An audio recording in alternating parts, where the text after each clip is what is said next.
It's May 7th, 1915. It has been less than a year since World War I broke out. In the Atlantic Ocean off the Irish coastline, a four-funnel Cunarder is sailing towards Liverpool, England, painted differently than what her transatlantic service once previously was.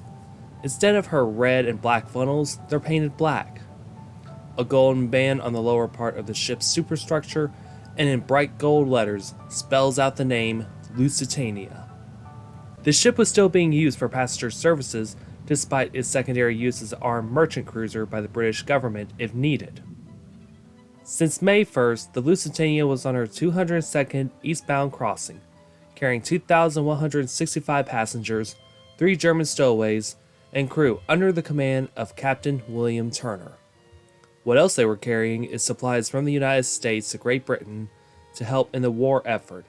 They would come in the form of ammunitions needed on the front lines, disguised as cheese and unrefrigerated butter on the ship's cargo manifest.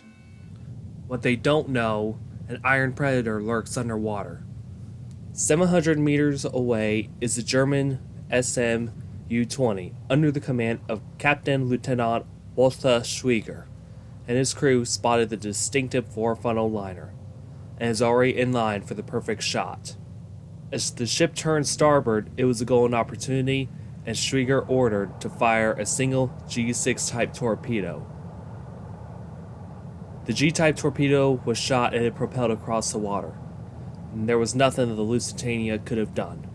The torpedo busted through the steel plating of the Lusitania like a concrete wall and water poured in. The ship doesn't have 20 minutes to live, or roughly the same amount of time the Titanic had. It had roughly 1/3 of an hour to live, and on the deck was pure hell as evacuation was disorganized and unorderly. At the end, 1,198 lives were lost in the sinking of the Lusitania after the ship sank in 18 minutes. It also strained any international relations between the world and Germany and added pretext for the United States to enter the First World War, and the sinking became one of the most pivotal events in history. To help further understand the story of the Lusitania, we're going to turn the clock back into the late 19th century, where steamships started to become the fastest growing industry in the world. In the late 19th to early 20th century, the growing rise of steamship companies became the biggest industry. They start allowing people to cross the Atlantic Ocean in a safer and effective way to travel, especially to those that want to leave behind their homeland to immigrate to the United States of America. There were more that want to leave Europe behind onto ships from Cunard Line, the White Star Line, the Holland American Line, and these companies want to capitalize on that opportunity. What the companies want to do is have the immigrants sail on their ships instead of the competition's, and some try to build bigger, safer, luxurious, and fastest ships. The companies that want to try to outdo and outclass each other and have the passengers sail on their ships rather than the competition's. For those that don't know who Cunard Line is a shipping company based from Southampton, England, and this company was formed by Sir Samuel Cunard after he secured a British government contract for irregular transatlantic mail services. In the early years, they used paddle wheel steamers, which of course, that's ships like the SS Arctic would use back then.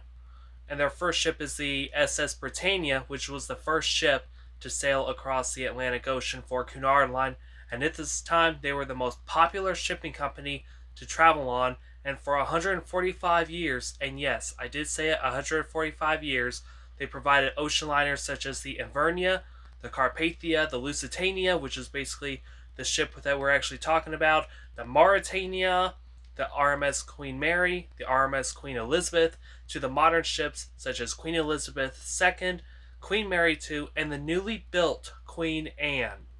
At this time, Cunard Line was the top company, and for the past few years they have seen a decline of their ridership decrease due to the new ocean liners that are start being brought to the table by their competitors. They weren't worried about the White Star Line at this time frame. They were worried about 2 German steamship companies that were taken over, which was the NDL Line and the Hamburg America Line.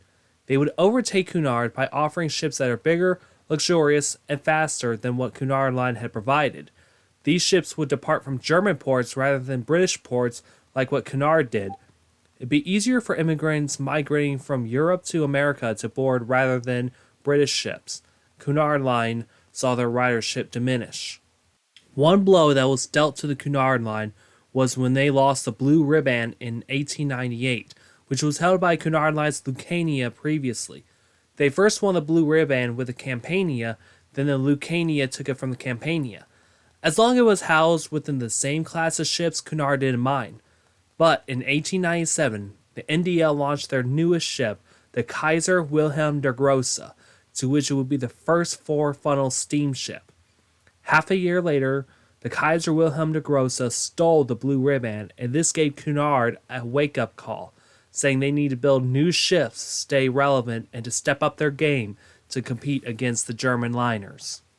So you're possibly thinking, what is the Blue Riband? Well, the Blue Riband is an unofficial accolade that is given to the ship with the fastest transatlantic crossing. Several Cunard ships received this award, German NDL lines, and even the United States line as well. To this very day, the SS United States still hold the title with the fastest transatlantic crossing. At the time of this video, she is moored out in Mobile, Alabama, with her fate predetermined, being the largest artificial reef. So for the next few years, Cunard still operate and launch new ships. Some of them actually never made any impact with the public. A few of them, which includes the Invernia, which was launched in 1899, and the RMS Carpathia, which was launched in 1903, which both are sister ships together. Now, Carpathia wouldn't be famous until 1912, when this ship rescued the survivors from the Titanic disaster in 1912.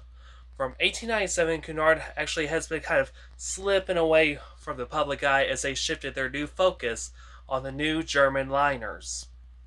Before the Carpathia was being built, another blow happened to Cunard Line, and this occurred in 1901 by the man of J.P. Morgan.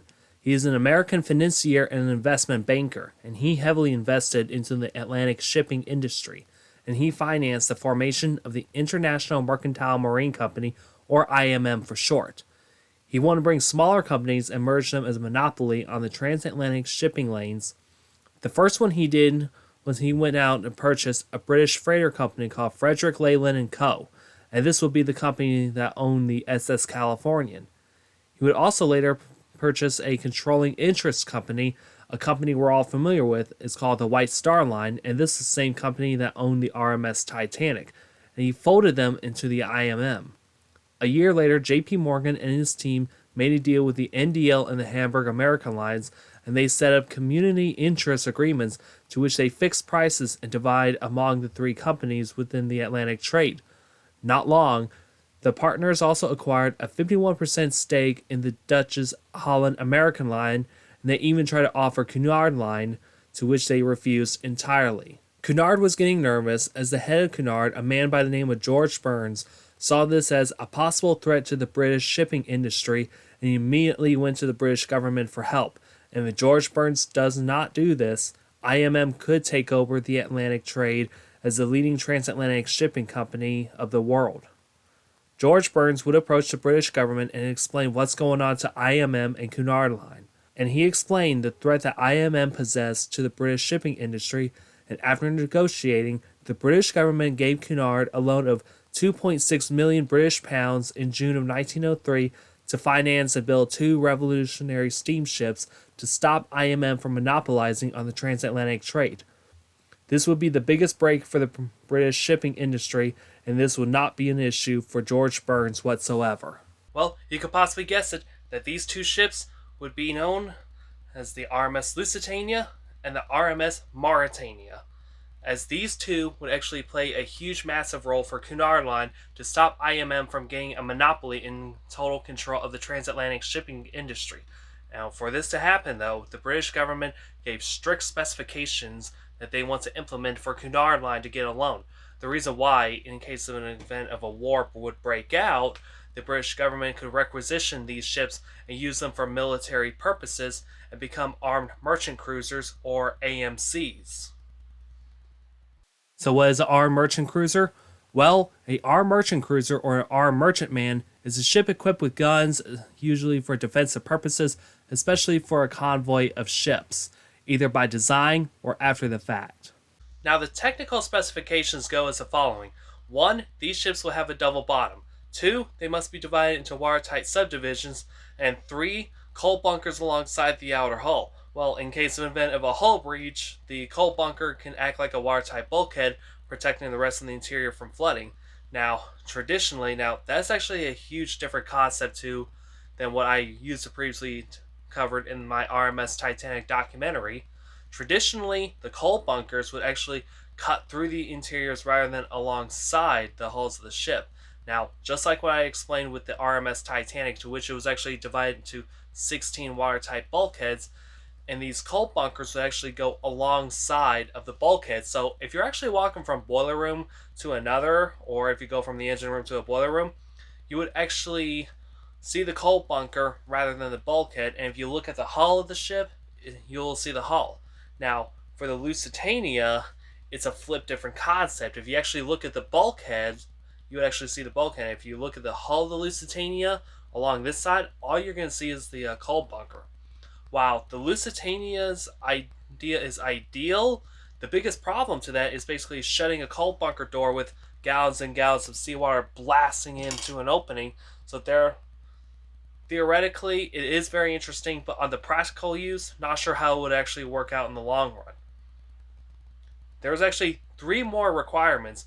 One is basically reinforced decks in case of guns ever need to be mounted on the ship. 2, a big one, must maintain British control.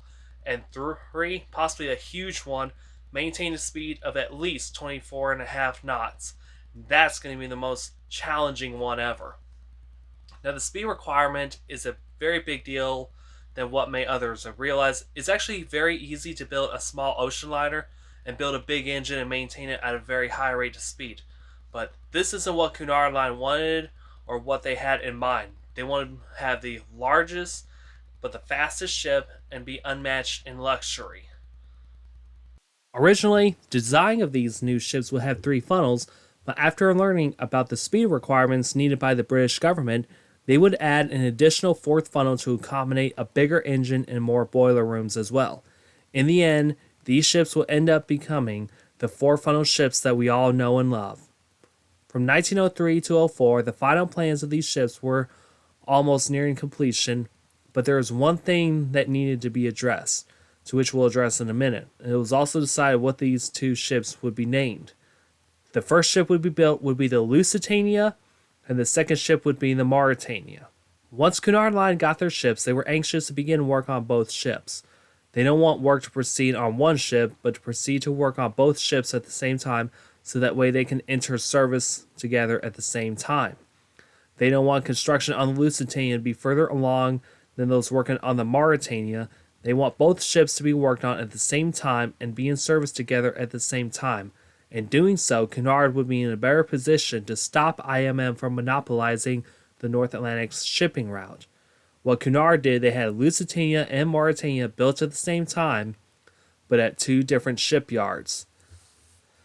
It worked out well for Cunard Line, and Lusitania's keel was laid down on August 17th, 1904 at the John Brown and Company in Clydesbank, Scotland, as yard number 376.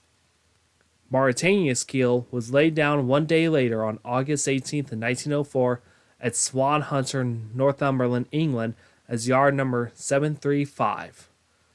Lord Inverclyde would symbolically hammer in the first rivet for the Lusitania, but he wouldn't see her launch years later. Cunard would also give the Lusitania a nickname, calling her the Scottish ship in contrast to the Mauretania. As work would proceed on both ships, the biggest crucial element is missing from these 2 ships, and is yet to be decided. If you notice in these photographs, you would notice that both ships are being built from the bow instead of the back sections, which is very unusual at the time frame. But why is that? Now, Cunard has yet to decide what type of engine they want to use for these 2 ships. Now, keep this in mind of the speed requirement that is implemented on these 2 ships, which is 24.5 knots. Initially, Cunard planned to use their traditional reciprocating engines, but they weren't so sure if that engine would be able to meet the requirements due to how large the Lusitania and the Mauretania are.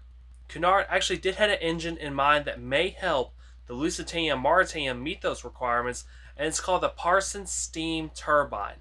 It's revolutionary, and this is very new at the time. They had proved success in tests, but it's actually never been implemented or installed on a ship as big as the Lusitania or the Mauretania. So Cunard weren't sure if they wanted to put this new engine in or to experiment with another means to meet those speed requirements. The first ship to use this Parsons steam turbine engine is the SS Turbinia. This vessel is basically a proof of concept ship, which is to test the turbine engine. The vessel entered service in 1894, and although the engine did work, it didn't reach anywhere the speed that those who built the Turbinia expected. So they went back into the construction yard, made design changes, and gave the ship 9 propellers. Ooh, talk about overkill, 9 propellers. They did another test in 1897, and the ship reached a speed of 45.5 knots or 40 miles per hour. Speeds that were very unheard of at the time frame, and this would be the fastest ship in the world and prove the concept of the steam turbine. Now, even though the steam turbine appears to be very promising after these tests with the SS Turbinia, there has been some major setbacks. One is basically it chews up a lot of fuel than your traditional reciprocating engines, and turbine engines eat up more fuel. Number two is the vibration issues, which actually makes traveling very, very uncomfortable. A case like this is on the SS Normandy years later, to which the shipping company, CGT or the French line, addressed this issue and had Normandy's propellers upgraded from a 3-bladed to 4-bladed and reinforced the lower aft section of the ship's hull. And a third one is basically your underperformance or not performing as expected. Ships ranging from the Turbinia to the Lusitania and the Mauretania were being built, so these results were very mixed, and Cunard is very skeptical about the use of these engines. The famous account of the steam turbine not performing as expected came from a ship named the RMS Victorian, which is the first transatlantic ocean liner to be equipped with this new turbine engine. Keep in mind that this vessel is nowhere large as the Lusitania and the Mauretania. During the Victorian sea trials, which happened in December of 1904, the ship failed to reach the 17-knot requirement in her contract, and Cunard lost all faith in the turbine engine until tests could be run on the engine. They decided to halt the construction on the Lusitania and the Mauretania. So initially, everyone, especially myself, and especially those in Cunard line, thought the Victorian failed to reach its speed was due to some unforeseen issues with the engine. Up at this point, Cunard was very hoping they would use this turbine engine for both of their ships. However, upon examination, the real reason why the Victorian failed to reach its required speed is actually due to some design problems, but not the engine itself. Even with all the problems, Cunard would not give up any hope. In 1905, they would experiment the turbine engine versus the traditional triple expansion reciprocating engines by installing 2 new different engines on 2 different ships. Cunard would have both the Carmania and the Caronia partake in this experiment by having both ships have each of the engines and decide if the steam turbine is worth using for the Lusitania and the Mauretania. The Caronia would run the traditional reciprocating engines since the ship was finished with construction in February of 1905, and the Carmania with construction way far off being done in December of 1905. Since it's not too far off, it's the perfect candidate for this ship to receive the Parsons steam turbine engine. Cunard had to wait for a whole year until they decide if the turbine engine is worth using for the Lusitania and the Mauretania. Cunard Line would have to wait for a year before the ultimate decision on which engine the Lusitania and the Mauretania would use. They didn't stop construction around this time frame, as they would have teams working around the backside to try to carry on as normal. Work would be slowed around 1905 due to what engine they would both use. Once the RMS Carmania was ready around December of 1905, and this ship was put into service, Cunard wasted no time to test the Carmania against his sister ship, the Caronia, and as expected, the Carmania outperformed the Caronia with the new steam turbine. Once this experiment is complete, Cunard knew that the steam turbine would work for their new ships. They finalized both the Lusitania and Mauretania would use the steam turbine engine. In the next episode, we will go over the Lusitania's launch and the issues that followed during her early trials before her maiden voyage in September of 1907